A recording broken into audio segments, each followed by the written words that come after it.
All right, Sip and Talkers, welcome back for another round. You ready to really get into it today? Oh, yeah, let's do this. I'm JoJo, and this is Sunny, and we're back for another deep dive, and you guys wouldn't believe the feedback we've gotten on the last few. Seriously? It seems like you really like it when we take on these big questions, the ones that really make you think so. Definitely. Today, we're diving into one of the biggest questions out there. Yeah. I mean, this is like the ultimate philosophical head-scratcher. What is truth with a capital T? Oh, yeah, we're going deep on this one. I mean, seriously, philosophers have been arguing about this for centuries, and we're going to try to tackle it and We'll give it our best shot. Exactly. All right, so to kind of set the stage, we're going to be looking at two main ideas about truth. Absolute truth, which basically says some things are true no matter what, like universally true. Yeah. And then there's relative truth, where things are only true depending on the situation. Right. Or who's doing the looking. Think of it like this. Absolute truth claims there's a set of unwavering facts. Okay. While relative truth is all about perspective, your truth might not be my truth. All right, I think I'm following so far. Okay, good. But where does this whole debate actually show up in the real world? Oh, it pops up everywhere. I mean, besides, those late-night dorm room philosophical rambles, of course. Oh, of course, yeah. But think about science. For the longest time, people thought scientific laws were the epitome of absolute truth. Okay. Like gravity, what goes up must come down no matter what you believe, right? That seems pretty straightforward. Dropping my phone enough times has definitely proven that one. But then along comes quantum mechanics. Uh-oh. And suddenly, even those seemingly ironclad scientific laws start getting a little fuzzy around the edges, especially at the subatomic level. So even science, which we tend to think of as dealing in cold, hard facts, can have these gray areas. What's considered true depends on how you're looking at it. And this is where things get really interesting. Okay. If even scientific truths can be relative in some ways, what does that mean for other areas of our lives, like morality or ethics? That's a great point. Like, are there universal rights and wrongs? Mm-hmm. Or does it all depend on your culture? Let's dive into that. Think about the concept of cultural relativism. It suggests that what's considered true or ethical can change dramatically from one society to the next. Okay, give me an example. Take freedom of speech. In many Western countries, it's seen as a fundamental right, almost an absolute truth. Right. But in some cultures, maintaining harmony and group cohesion is valued above individual expression, so speaking out against the majority might be considered deeply offensive. That's fascinating. It's like what we consider a basic right in one place might be seen as totally inappropriate somewhere else. Right. What's considered polite in one place might be rude in another. Exactly. Like, remember that time you were in Greece and you gave someone the thumbs up? Oh, man, don't remind me. I thought I was being friendly, but apparently it's a huge insult over there. See, even something simple like a hand gesture can have different meanings depending on the context. So whose truth is actually the truth in those situations? And this leads us to another layer of complexity. The idea that truth can be a tool used by those in power. Ooh, this is where it gets juicy. Yeah. You mean like those in charge get to decide what's true for everyone else? It's not always that blatant. Okay. But yeah, there's a school of thought called postmodernism that argues truth is often constructed and influenced by those in power. Think about how history is written. It's often the victors who get to tell the story, shaping the narrative and defining what's considered true about the past. So, like, those in power can manipulate information It can happen. to fit their agenda and make people believe a certain version of truth that benefits them. It's a bit more nuanced than that. Okay. But you're picking up on the key idea. Yeah. Postmodernism challenges us to look critically at who benefits from a particular truth being widely accepted.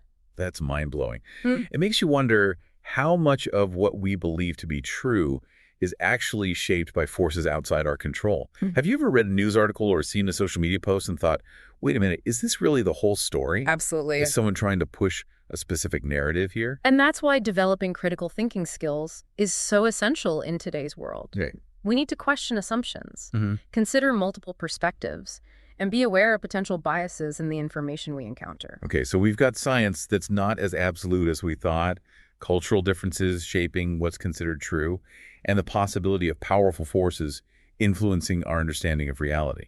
Is there anywhere this debate doesn't pop up? Let's take the legal system. Okay. You'd think laws would be pretty clear-cut, right? But even there, we see how relative truth plays a role. How so? Think about self-defense laws. The same action, like using physical force, can be considered justified or illegal depending on the context. Okay. Was there an immediate threat? Did the person have other options? Right. The truth of the situation determines whether the action is deemed legal or not. That's so interesting. It's like the law has to acknowledge that there isn't always one single absolute truth, even when it comes to something as serious as a crime. Right. It really highlights how much our legal system relies on interpretation and context. And that's just one example. The more you look, the more you realize that this interplay between absolute and relative truth is woven into the fabric of our lives. It really is. We encounter it in our personal relationships, our political beliefs, even in the way we understand ourselves and our place in the world. This is already making my head spin. I feel like I'm seeing the world in a whole new light. But we've covered a lot of ground already.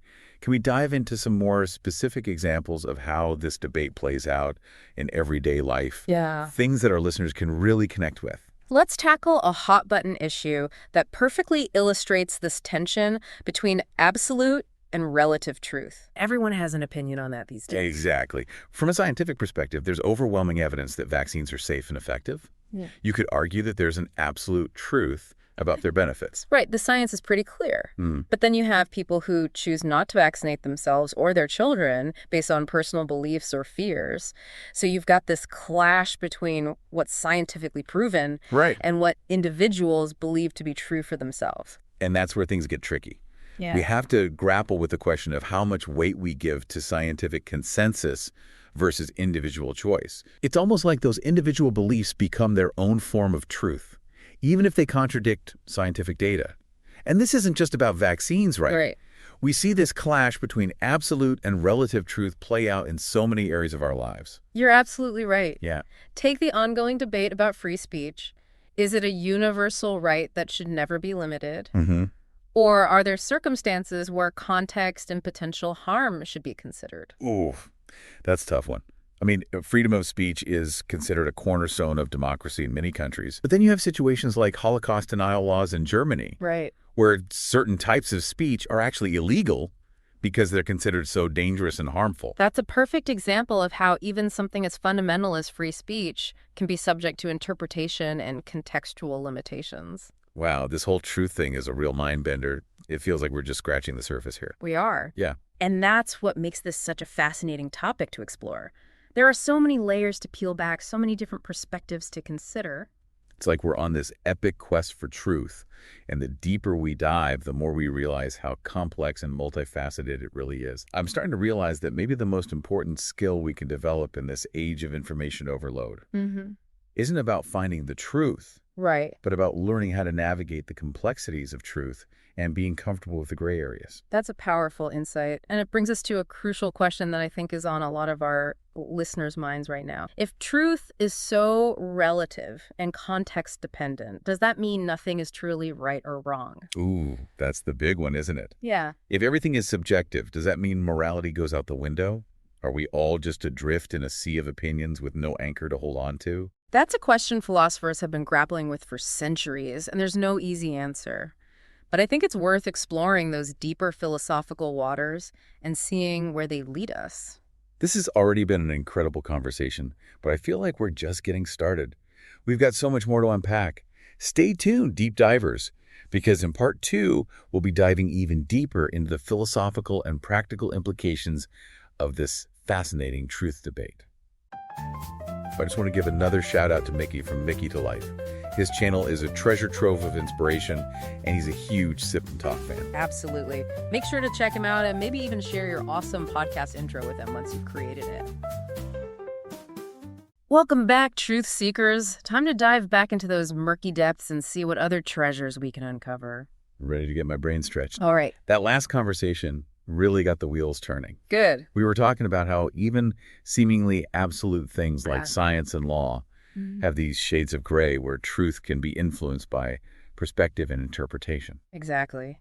And that leads us to some even bigger questions, especially when it comes to morality and ethics. Yeah, that was a real cliffhanger you left us on. If truth is so relative, especially across different cultures, does that mean there's no such thing as universal right and wrong? How do we decide what's ethical if everyone has their own truth? That's the heart of the matter, isn't it? Yeah. It challenges us to think about how we establish universal human right or create laws that apply fairly across different cultures. If what's considered ethical can change so dramatically depending on where you are, how can we ensure that basic human dignity and freedoms are protected everywhere? That reminds me of the example you gave earlier about Holocaust denial laws in Germany. It's illegal there, even though in many other countries that kind of speech would be protected under freedom of expression laws. It's a powerful illustration of how even those seemingly fundamental rights can have limitations when weighed against other values or potential consequences. Germany, given its history, has made the judgment that the potential harm of Holocaust denial outweighs the absolute principle of free speech. It really highlights how tricky it can be to balance those competing truths. On the one hand, you want to uphold freedom of expression, but on the other hand, you don't want to allow the spread of hateful or dangerous ideologies. Where do you draw the line? That's where critical thinking comes in. Oh, okay. We can't just blindly accept what we're told, what we see trending on social media. Right. We need to be able to evaluate information, consider different perspectives, and ultimately think for ourselves about what we believe is true and what values we want to uphold. Totally agree. It's like we're all responsible for our own truth journeys. We can't just outsource that to algorithms or the loudest voices in the room. We have to be active participants in figuring out what we believe and why. Absolutely. And part of that journey involves being open to the possibility that our own truths might be wrong or incomplete. It's about having the intellectual humility to acknowledge that we don't have all the answers. Right. And that there's always more to learn. Okay, so how do we do that? Become better truth seekers in a world that's constantly bombarding us with information and opinions. It can feel so overwhelming. It starts with questioning everything. Don't just accept things at face value. Okay. Ask yourself, where did this information come from? Who benefits from this being true? Right. Are there other perspectives I need to consider? So it's like playing detective with the information we encounter, putting on our critical thinking caps and really scrutinizing what we're taking in. Exactly. Be curious, dig deeper, and don't be afraid to challenge your own beliefs. The more you question and explore, the closer you'll get to a more nuanced and well-rounded understanding of the truth. I love that. The truth of who we are isn't static, but evolves as we experience life, learn from our mistakes, and expand our horizons. This is blowing my mind. I'm starting to realize that this whole truth thing is way more complex and way more exciting than I ever imagined. It's a lifelong adventure, and the more we embrace the challenges and complexities of seeking truth, the richer and more meaningful our lives become. This conversation has taken us to some pretty deep philosophical places. Can we bring it back down to earth a bit? Okay. How does all this play out in our everyday lives? Like, what does it mean for our relationships, our careers, our interactions with the world around us? Let's consider personal relationships. Okay. How often do misunderstandings arise because we assume we know the truth about someone else's intentions or feelings? Ooh, all the time. I know I've been guilty of jumping to conclusions without really understanding the other person's perspective. It's so easy to do, especially in the heat of the moment. We all have. It's human nature. Yeah. But if we can approach our interactions with a little more humility and curiosity, we might find that the truth of a situation is often more complex than it initially appears. So instead of assuming we know the truth, we need to ask more questions and really listen to the other person's side of the story. Exactly. And that can make a world of difference in building stronger and more authentic relationships. It's about recognizing that everyone has their own experiences and perspectives that shape their understanding of truth. This is so relatable. I think everyone listening has probably experienced a situation where a misunderstanding or lack of communication led to unnecessary conflict. It happens all the time, and it underscores the importance of empathy and open-mindedness in our interactions with others. Even if we disagree with someone, we can still try to understand where they're coming from and why they believe what they do. It's like, even if we can't agree on the truth of a situation, we can still respect each other's perspectives and try to find common ground. That feels so important, especially in today's world where it feels like everyone is digging in their heels and refusing to see the other side. Exactly. And that's where the real magic happens. When we're willing to engage with different viewpoints and have open and honest conversations, we can learn from each other, grow as individuals, and create a more understanding and compassionate world. This has been an incredible discussion so far. But I'm curious, where do you think this whole truth debate is headed? What are some of the challenges and opportunities we face as a society when it comes to navigating truth in the digital age? It feels like things are changing so rapidly. That's a great question. And I think one of the biggest challenges we face is the increasing polarization and fragmentation of information sources. With the rise of social media and personalized algorithms, we're increasingly exposed to information that confirms our existing biases, making it harder to engage with diverse perspectives and find common ground. It's like we're all living in our own separate truth bubbles, filtering out anything that doesn't fit our existing narratives. Exactly. And that can have serious consequences for civil discourse, political decision-making, and even our ability to address pressing global issues like climate change, where scientific consensus is often drowned out by misinformation and denialism.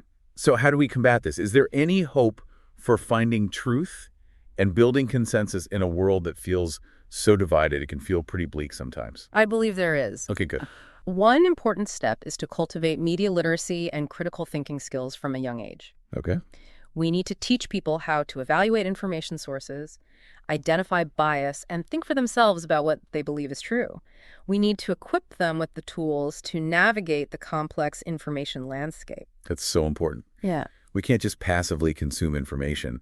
We need to be active and engaged truth seekers, constantly questioning and evaluating what we're taking in. Exactly. And we need to create spaces for open and respectful dialogue where people feel comfortable sharing their perspectives, even if they differ from our own. We may not always agree, but we can learn from each other and find ways to bridge those divides. It's like disagreement doesn't have to be a bad thing.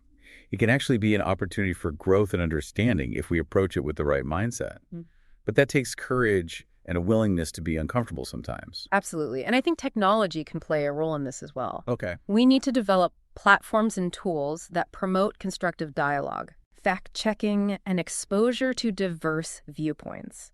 We need to move beyond echo chambers and create spaces where truth can be collaboratively explored and debated. That's a hopeful vision for the future of truth. It's like we need to use the power of technology to connect with each other, not just confirm our own biases. We need to use it to break down those truth bubbles and build bridges of understanding. Precisely. And ultimately, I believe that seeking truth is a collective endeavor. It's something we do together through dialogue, debate, and a shared commitment to understanding the world as it is, even when it's complex and uncomfortable. I love that. It's like we're all in this truth journey together. We are. And by supporting each other, challenging each other, and learning from each other, we can make real progress toward a more informed and enlightened world. I've got a question that's been kind of swirling around in my head since our last chat. Okay. Something that feels kind of, well, unsettling. I'm all ears. Okay, so we've been talking about how truth can be relative and influenced by culture, context, even those in power. But doesn't that create a bit of a slippery slope? Like, if everything is relative, does that mean there's no such thing as right and wrong? You've hit on one of the core dilemmas of this whole debate. Yeah.